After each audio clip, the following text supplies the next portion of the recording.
Welcome to another edition of the Let's Talk Show. I'm your host, Andrew Jameson. Today, I'm pleased to have with us in studio via Zoom, Miss Casey Barnett. Miss Barnett is the president of Local 79 and a current presidential candidate in the upcoming elections.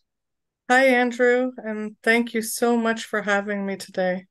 Welcome to the show, Miss Barnett. It's so nice to see you after a couple of weeks. You've been running all over the place. 4 weeks there, campaigning in and out, and here we are today. Just you're down to the final hours. The elections is in a couple hours, and members are going to be making their vote. Miss Barnett, for folks watching this interview that don't know who you are, can you tell us a little bit about yourself, please? Yeah, thank you, Andrew. And again, I truly appreciate the invitation to attend today's show. My name is Casey Barnett, and I have had the pleasure of serving as president of QP Local 79 for the last year and a half, and prior as vice president chief steward since 2018. I have been a member of Local 79 since 2002. I am an experienced lawyer and have negotiating, mediating, and bargaining experience. I got involved with the local as a frustrated member. The things I witnessed happen to my coworkers, friends, and family by people in positions of power in the city were unbelievable. Things that I never thought could occur. Yet, so many of us were experiencing these attacks on our human rights. And I thought, as a social justice fighter, I had to do something. I had to step up and I had to try to change this. I have been doing the good fight ever since, leading our local through some of the most difficult times. And I'm here, I want members to know that I'm here for them and that I'm always looking for new ways for us to connect and for them to get that support that they need from their local and from myself. Very nice yourself, Ms. Barnett. Thank you for sharing that with us, of course. Through my lens, I would say this is probably going to be one of the biggest elections in the history of Local 79. True, based on your perspective, why is it important for members to vote? I agree. This is a big election. It is an important vote as members are electing who will be representing them and negotiating their next contract. And we want to hear the voices of our membership. I want our members to be able to make an informed decision. And I know that there are people out there that are trying to prevent that from happening. So I'm asking you to make sure that you get that information and to elect strong leadership that works for you. You can find information on Members Our Strength online at 79to.ca. And please ensure to vote on Monday between 9 a.m. and 7 p.m. If you didn't get your voting information, then you need to contact the election chair at electionchair@qplocal79.org or by phone at 416-977-1629, extension 400. Ms. Barnett, I saw you running all over the place for the last couple of weeks. You're campaigning east, west, north, and south, busy as a bee. What are some of the issues you hear? How's it feeling? Are you getting good feedback from folks? And if you can give us just a sense of what are some of the issues you're hearing on the ground? Yeah, this is a very good question. I can tell you, I'm feeling a lot of love and support from the members. I feel good, but I'm hearing that times are tough right now, that members are upset, that they're frustrated and suffering. And again, I want members to know I'm listening and that their union is here and fighting for them. I'm committed to fighting for higher wages, better benefits, more full-time opportunities, to improving scheduling, and I am committed to improving the servicing of the membership and giving and getting members real results. It's easy to be out there and point fingers, but there is a very real structural problem, and it has become very clear to me over the last few weeks as I've had to move people around the union in an effort to make sure that members were getting serviced. and that is that we don't have enough representatives at the local servicing the membership. The Mm-hmm. local currently has 7 executive committee officers that are responsible for representing members of 4 employers, covering over 800 work locations and 30,000 members. We have 4 unit officers to service approximately 9,000 full-time members. We have 3 unit officers to service 10,000 members in our 3 part-time city bargaining units. We have Mm-hmm. 1 representative covering about 800 members in TCHC and TSHC. We have 1 representative covering approximately 400 Bridgepoint nurses and paramedical, and 1 for our Bridgepoint service group representing over 1,500 members. The local does have duty officers, health and safety, job evaluation, WSIB, and benefit specialists. We do have 5 national reps assigned to the local and approximately 180 stewards. But I know that this is not nearly enough to provide the services that are needed. My Mm-hmm. team and I are committed to taking a real look at this. We don't want the calls to go unanswered, and we don't want our membership to go without the representation when they need it the most. It's also the other thing I'm hearing out there, and it's very disheartening to hear, and that is misinformation is being shared, and by those who actually know the truth. Members are asking about this 1.5 deficit.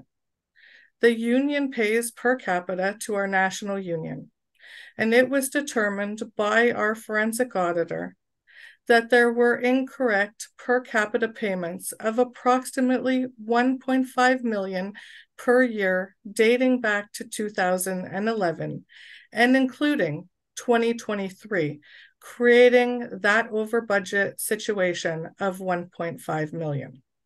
Mm-hmm. My team and I have brought the local through some of these most difficult times. We've brought that true transparency to the local's finances, and we've avoided the local being put under trusteeship. We opened up our financial books. We brought that forensic auditor in who confirmed no theft or fraud had occurred. And also confirmed that the local is financially healthy with 20 million in the bank. We own our property. We have no Mm-hmm. mortgages or debt.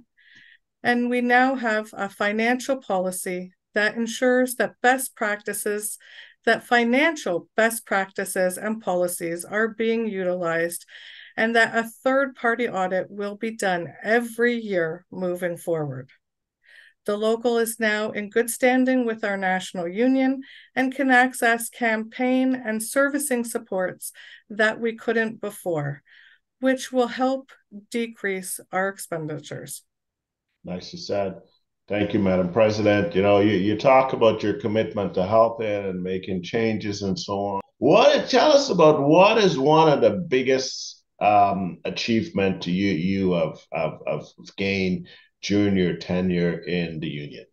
I want you to tell us about a tangible, empirical, fact that you have achieved during your leadership years, that we can make the connection to your commitment of helping and changing and so on going forward. Yeah, thank you for that question. There are a lot of things that I'm very proud of, but Mhm. I think the one thing that really stands out to me is the movement of part-time members to full-time, getting those permanent full-time jobs posted.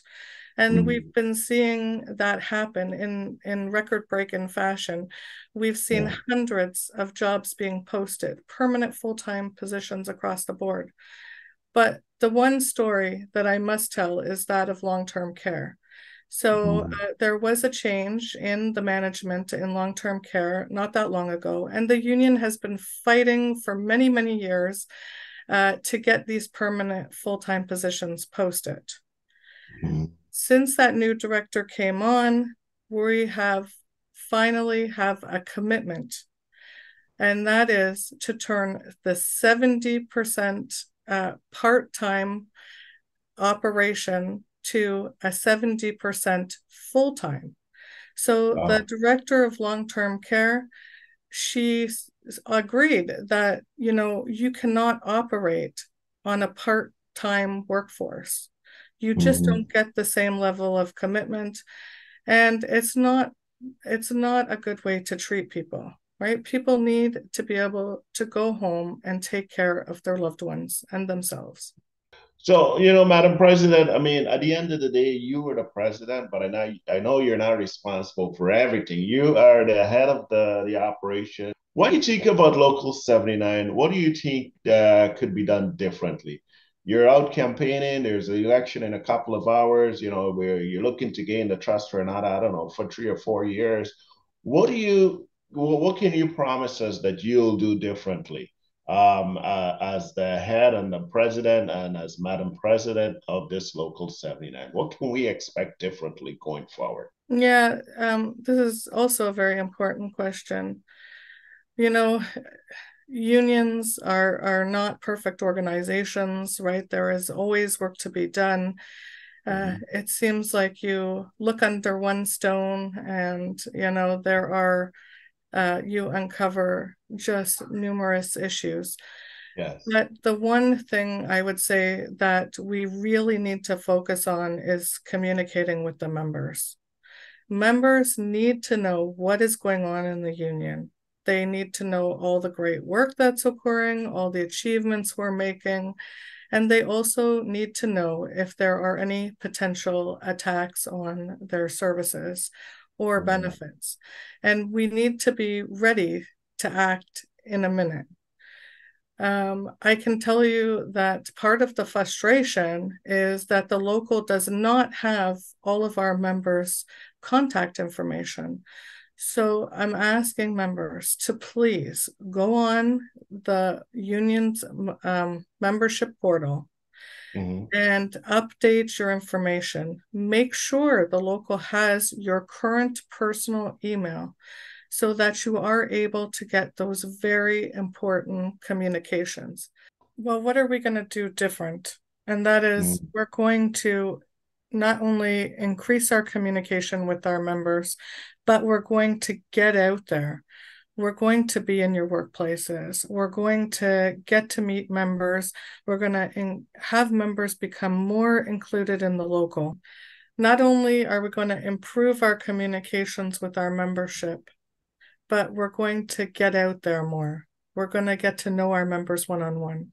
We're going to engage them and we're going to get them to stand with us. I know one thing I've been hearing about from so many members is when are we getting our sweaters? And I just want every member to know that the local has been rolling out these sweaters for about 2 years now. And the goal is to get every single member a sweater. We want you to feel like you belong to something. We want you to be proud Local 79 members. We want you to wear that sweater with pride to Mhm. push back the employer. It's part of the bargaining strategy, right? So again, you have, and in the meantime, we'll continue to be out there engaging the members. I have a wonderful team of very strong activists and members and people that are not afraid to get out there and to meet the members and have conversations, even if they're difficult ones. They want to hear from you, they want to know what's going on, and they want to hear of any ideas you have or suggestions, what's your priorities, commitments, and the way that you see the future. Very nicely said. Our friends in 416, they have these beautiful sweaters. I actually have a sweater and a jacket, and I wear it and proud. And it's always nice to see when you're in the local supermarkets. I'm not going to call names, but when I'm out shopping and so on, I see folks in their local 416, and I was like, yeah, that's a brother, that's a sister, that's one of her members there. So it's a nice way of not only branding but also of making people feel connected. If you're providing a service, let's just say you have a mechanic shop on the site, and you I don't know, you're fixing tires or something, you see someone with a local jacket, you'll say, yep, this is one of her family, this is one of her friends. Let's maybe give them a family discount or something. So it's a nice opportunity. I look forward to getting my sweater, and I'm feeling good about receiving it, of course. Madam President, we're just punching up against time. We're getting into the juice of this interview now. Put on your seatbelt because it's getting a little bumpy now. We're about to bring the plane down. Why should members vote for you and your team? The big question of the day. Why should we give you another 4 years mandate as at the helm of Local 79 years, Madam President? Why? Yeah, why us? I'm running with such an amazing team of hardworking, dedicated individuals who truly care about the members. Members are the backbone of Local 79, and we are the experienced leadership you can count on. We have invested in the members. We have protected public services, fought off contracting out and layoff. We've pushed back against the use of agency. We've increased full-time positions. We've converted many part-time to full-time. We have bargained without concessions.